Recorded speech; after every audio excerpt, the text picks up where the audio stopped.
One of the things we can count on from the 1800s Southern white Americans is their relentless effort to keep slavery alive. They provided every justification under the heavens to convince themselves and other people that slaveholding was the right thing to do. Now, some of the justifications may or may not have been somewhat aligned with the reality of the day, but others were purely imaginative and strictly from the world of fantasy and make-believe. And we're going to encounter both of them in today's commentary. And so for us to do so, we're going to read from the book, The Black Image and the White Mind by Dr. George M. Fredrickson.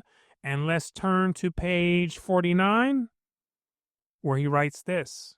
In their efforts to justify slavery as a necessary system of race relations, the pro-slavery theorists of the 1830s and 1840s developed an arsenal of arguments for Negro inferiority, which they repeated ad nauseum. Negro inferiority was one area pro-slavery whites constantly jabbed at, and they jabbed at it from different angles, including this one right here. Heavily emphasized was the historical case against the black man based on his supposed failure to develop a civilized way of life in Africa.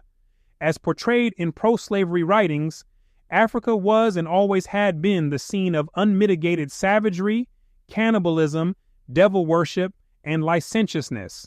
And to make this explanation work, they obviously had to exclude the Egyptians from the black category, which is something that's still done today. And it can be done because race is something that's constructed in people's minds, and people can be placed in whichever category is convenient at the time. And on top of excluding Egyptians from the black category, they also had to ignore the older East and West African civilizations that flourished at that time, like the Mali and Kushite empires. And instead, they told a story about these invented people called blacks who were savages, who ate each other, who worshiped the devil, and were licentious or lacked moral restraint, especially in the sexual department. Now let's get some more. Also advanced was an early form of the biological argument, based on real or imagined physiological and anatomical differences, especially in cranial characteristics and facial angles, which allegedly explained mental and physical inferiority. Finally, there was the appeal to deep-seated white fears of widespread miscegenation, as pro-slavery theorists sought to deepen white anxieties by claiming that the abolition of slavery would lead to intermarriage and the degeneracy of the race. Although all these arguments had appeared earlier in fugitive or embryonic form, there is something startling about the rapidity with which they were brought together and organized in a rigid polemical pattern, once the defenders of slavery found themselves in a propaganda war with the abolitionists. The basic racist case against the abolitionist assertion of equality sprang full-blown, but without the authoritative scientific underpinning that would later give it greater respectability. In a pamphlet published in New York in 1833, entitled Evidence Against the Views of the Abolitionists, consisting of physical and moral proofs of the natural inferiority of the Negroes. Uh-oh, here it comes.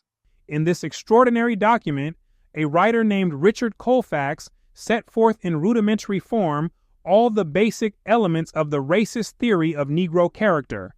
Pay attention, because Colfax is about to snap. Colfax emphasized in particular a whole range of physical differences between whites and blacks, which supposedly demonstrated inherent Negro inferiority.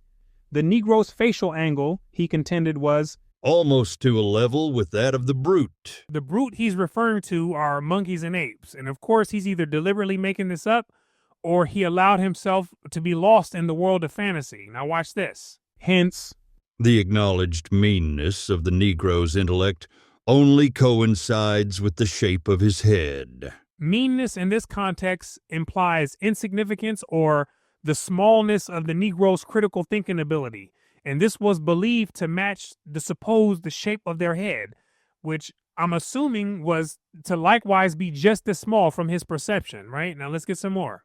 The lesson to be drawn from such data was that the black man's a want of capacity to receive a complicated education renders it improper and impolitic that he should be allowed the privileges of citizenship in an enlightened country. The idea behind blacks being incapable of being educated in any of the complicated subjects is all tying back to the objective, the core objective of keeping them as slaves. So you got to keep that in mind, because Richard Colfax is presenting his supporting arguments for this, right? And here's more.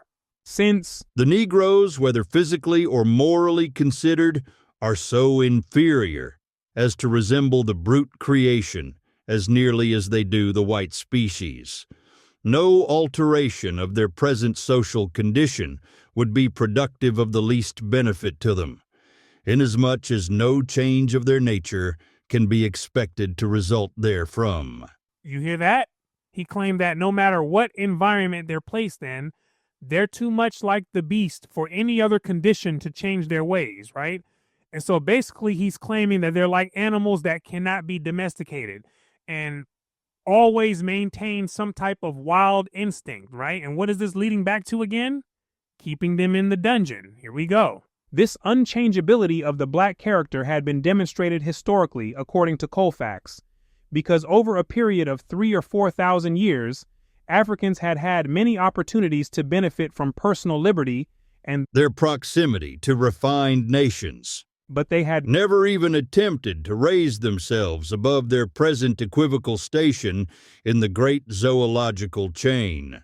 This is some of his supporting evidence for the point that he made earlier about the blacks being incapable of changing their nature.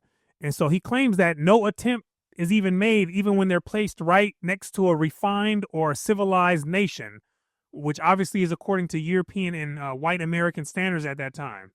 And I'll be the first one to tell you that we're not the only ones who are studying this history right now, right? There's way more people out there, more than what you think, that know this history and also believe these interpretations as well, right? Because when they lift up their eyes and they look out into American society and they see many of the things out there, it gives them enough reason to reinforce these types of ideas, right? But in today's time, you're never going to hear anyone who believes these ideas really say them out loud. And that's because the times have changed, which has required these types of ideas and people with them to go largely underground, right? But they're still very much alive in people's minds. Now let's continue and get some more. The only element lacking in Colfax's racist argument was a full scientific explanation of the underlying causes of inequality, and also being ordained by God. If he would have added these two elements, then he would have had it completely covered. In the century that followed, theorists of racial inferiority would offer new and ingenious proofs or explanations for Colfax's assertions, but they would add very little to his general thesis. As part of their effort to gain widespread support for such views, pro-slavery polemicists turned their attention to the free Negroes of the North, whom they presented not so much as a population degraded by white prejudice and color consciousness, as one demonstrating its natural unfitness for freedom. When the census of 1840, which later proved to be inaccurate, revealed a very high rate of insanity among free Negroes as compared with slaves, they seized upon these statistics as evidence of the Negro's constitutional inability to function in a free society. Now recall he said these statistics were later proved to be inaccurate, and these inaccurate statistics were used by the pro-slavery polemicists or defenders to say this. In 1844, Calhoun, then Secretary of State, concluded that the census and other authentic documents show that in all instances in which the states have changed the former relation between the two races, the African, instead of being improved, has become worse. The relationship was blacks as slaves and whites as masters. And Calhoun asserts that anytime this relationship changed, the Negroes were supposedly made worse, which is implying what? Keep them enslaved, right? And here's some of his observations as to why they supposedly became worse. They have been invariably sunk into vice and pauperism, the pits of immoral acts and extreme poverty, accompanied by bodily and mental afflictions incident thereto, deafness, insanity, and idiocy to a degree without example. Mental health issues to an extent which there was no other example that existed on earth to demonstrate this condition, right? And so he's implying that freedom wasn't working out for Negroes in the North. And if freedom was causing all of these supposed problems, then what was the solution? Think about it. As the debate progressed, it became evident that Northern opponents of slavery could, if they chose, easily deflect the increasingly vexed question of biological differences by arguing that constitutional Negro deficiencies, even if they existed, provided no justification for slavery.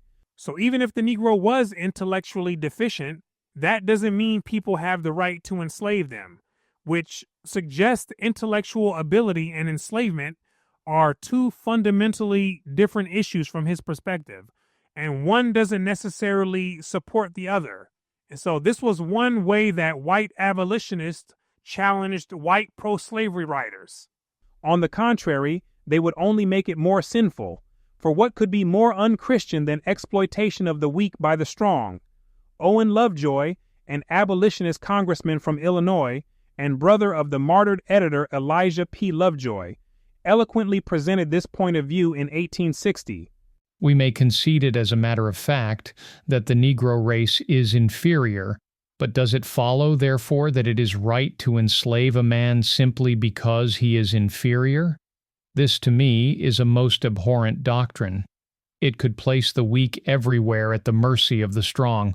It would place the poor at the mercy of the rich. It would place those who are deficient in intellect at the mercy of those that are gifted in mental endowment. Many Southerners were themselves too strongly influenced by Christian and humanitarian values to let such an indictment stand. Their answer was that the slave was not only unfit for freedom but was ideally suited to slavery, for the Negro found happiness and fulfillment only when he had a white master. Now, this did become true for some Negroes. The writer Frederick Law Olmsted reported a similar account in one of his mid-19th century books. He reported on how some Negroes came back to their masters even after they were emancipated. And that's because the ideas within their minds only allowed them to be content with this type of relationship, right? And everyone else, they had to leave them behind. Because there's always people that have ideas that are too ingrained in their minds that make people have no other choice but to leave them behind.